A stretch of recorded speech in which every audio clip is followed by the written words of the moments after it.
Audio 4.1.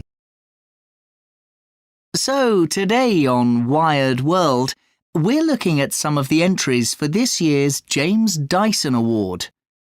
The British engineer James Dyson created the award in 2007 to inspire university students and graduates around the world to come up with some great new ideas in design and engineering. So, this year, first of all, we have a simple but very clever idea by industrial designer Muji Yakamoto. This invention has been designed to take up as little space as possible. It is called stack, because the printer is placed on top of a pile or stack of paper. When something is being printed, stack moves slowly downwards. The paper disappears under the printer and exits on top, where a new pile is created. The next invention has been given a Japanese name, Mamori, which means protect. But the inventor, Mark Dillon, is actually Irish. The name is a good one, however, because that's exactly what this device does. Gaelic football, very popular in Ireland, is quite a dangerous sport. Recent research showed that on average, 2 out of every 3 players on a team had been injured last year. Mamori is worn inside the mouth. It protects the player's teeth, but the players are also monitored for injury, and the information is sent wirelessly to a computer. If a player is moving more slowly than usual, for example, it will be measured and noticed, and the player will be taken out of the game so he can be treated. The third invention we're looking at today, Zarius, was created by a German team. It can be attached to almost anything and then used to make electricity using wind power. The energy which has been generated is then used to recharge mobile phones and so on. And finally, Sono, designed by a team from Austria. This is fixed to a window and helps to stop outside noise coming inside. And not only is noise from outside reduced, but the person inside can actually choose which sounds he or she does or doesn't want to hear.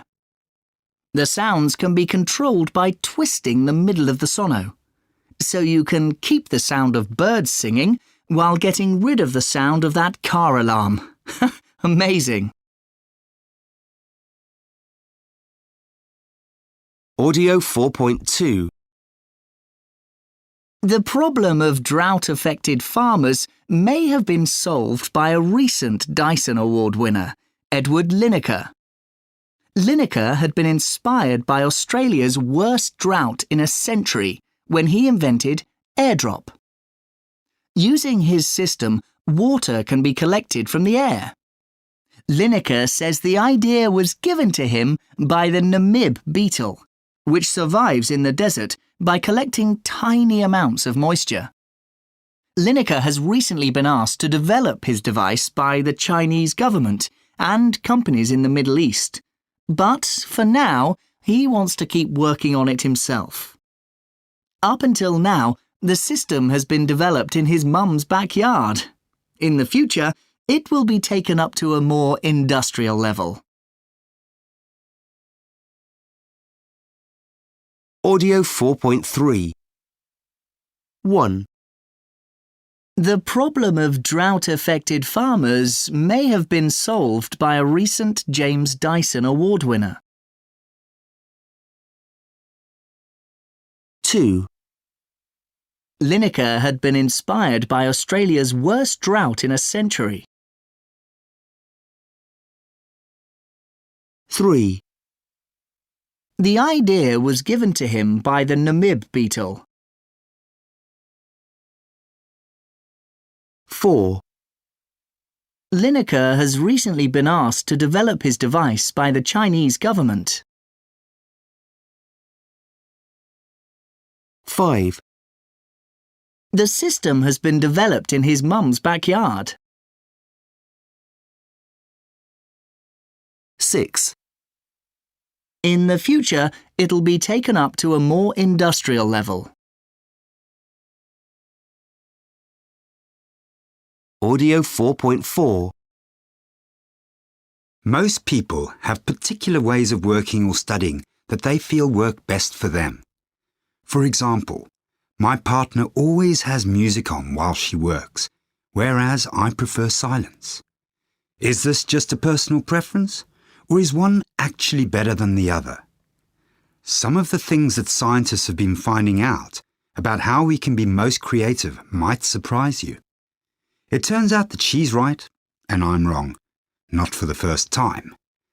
According to Professor Ravi Mehta, a moderate level of noise is better for our creativity than silence, so quiet music is a good idea. Too much noise isn't good though, especially listening to other people's telephone conversations. This is particularly distracting because our brain is automatically trying to solve the puzzle of what is being said by the person we can't hear. And what about heating? Surely it's better to be in a cooler room to stop yourself from being sleepy? Well, apparently not. One study from Cornell University showed that when temperatures were lower at 20 degrees Celsius, employees made 44% more mistakes than when it was 25 degrees. If you're feeling cold, you're using a lot of your precious energy to keep warm, so there's less energy for being innovative. And that's not all. Ever been told, tidy desk, tidy mind? Well, apparently having a messy desk is actually better for being inventive. Think that being tired makes it difficult to come up with good ideas. Think again. When we're tired, our brain is less efficient, but it's also more likely to make new connections, which means we're more likely to come up with something truly creative. Naps can also be good though, especially at helping you remember things. It seems that most of what I thought about being creative is wrong. Audio 4.5. Omitting consonant sounds. When people are speaking fluently, some consonant sounds tend to be left out. This can make it difficult to understand what the speaker is saying. T and D. When a word ends with a consonant cluster, 2 or 3 consonant sounds together, ending in the sound T or D, and the next word begins with a consonant sound, the final T or D tends to disappear. I'm not going sounds like I'm not going. He stopped kicking the ball sounds like he stopped kicking the ball. We don't usually leave out T or D before a vowel sound or H. First of all, she seemed happy. We don't usually leave out D before the sounds R, W, L and S. She seemed relieved. Audio 4.6. 1, It looks a bit weird to me. 2, What does it mean? 3, What does it mean? 4, I'd like to knit something like that. 5, I'd like to knit something like that. 6, It looks amazing. 7, I'd rather see this than graffiti. 8, They shouldn't put it on statues. 9, It doesn't do any harm. Audio 4.7. Knitting seems to be having a moment. That lamppost that you never noticed before? Suddenly, it's multicolored. Trees, statues, even buses and bridges are finding themselves decorated with a warm, brightly colored knitted woolen cover. It's called yarn bombing. It's believed to have started in the United States, but is now a global phenomenon. In Paris, a yarn bomber has filled the cracks in the pavement with brightly knitted wool. In Poland, well-known yarn bomber Agata Aleksiak has covered her grandmother's country house with a loose knitted cover. And in Mexico City, another yarn bomber, artist Magda Sayeg, has specially designed a perfectly fitting cover for a city bus.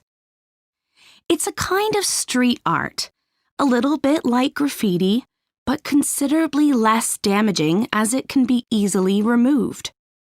Nonetheless, many local governments don't like yarn bombing, and therefore it is often done secretly at night. Yarn bombing is very quiet. The yarn bombers then take photos of their creations and post them online for others to admire. It's very much a social thing, with groups of knitters working together to plan and create something. Even the well-known yarn bombing artists, such as Aleksiak and Sayeg, have teams of people to assist them with the bigger projects. So why do they do it? Unlike much graffiti, yarn bombing is often very much about making an ugly public space or object more beautiful. It's about putting something personal and handmade into an urban, industrial environment. And of course, it aims to put a smile on people's faces. Audio 4.8. 1, Especially. 2, Quite. 3, Loose. 4, Advise.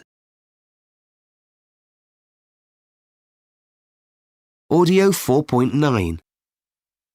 1, Specially. Especially. 2, Quite. Quiet. 3, Lose. Loose. 4, Advise. Advice.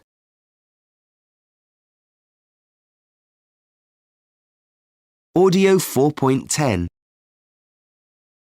Well, I have to say that for me, the most important quality of a teacher is being patient.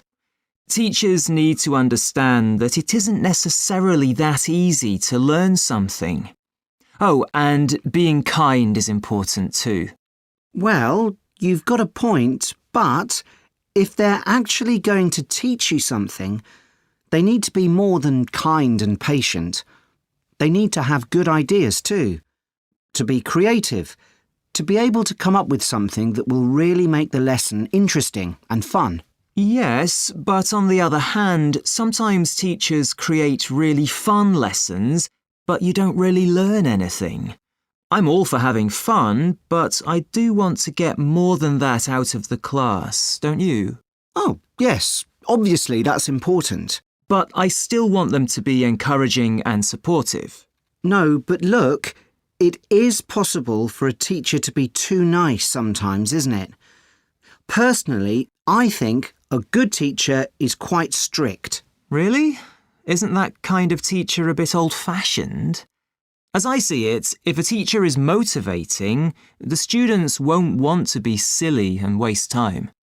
OK, I can agree with motivating and supportive. What about creative as well? Yes, OK, I guess it is pretty important. And hard-working. It seems to me that teachers have to work pretty hard. They do. And they have to be pretty well organised too. So that's motivating, supportive, creative, hard-working. What about the fifth one? Well organised? Audio 4.11. 1, Yes, but on the other hand, 2, No, but look. 3, Well, you've got a point, but... Audio 4.12. 1, Describing a new way of doing something. 2, Very noticeable. 3, Not showing thought or understanding. 4, Unusual and surprising. 5, Easy to understand and use. 6, Always behaving in a traditional or normal way. Audio 4.13. Well, I do really enjoy my job, but I also earn quite a good salary, so I guess I'm lucky. But if I had to choose, I have to say that I would choose to enjoy my job over the money. It seems to me that you spend so much of your life at work that you have to enjoy it, or life is just miserable. Well, you've got a point. But if you don't have enough money, you can be pretty miserable too, can't you? As I see it, you don't need loads of money, but you do need enough, so that has to be the priority. If you don't enjoy your job, you can always do things you enjoy in your free time. Yes, but don't you think you should change jobs if you hate what you're doing? I think that perhaps...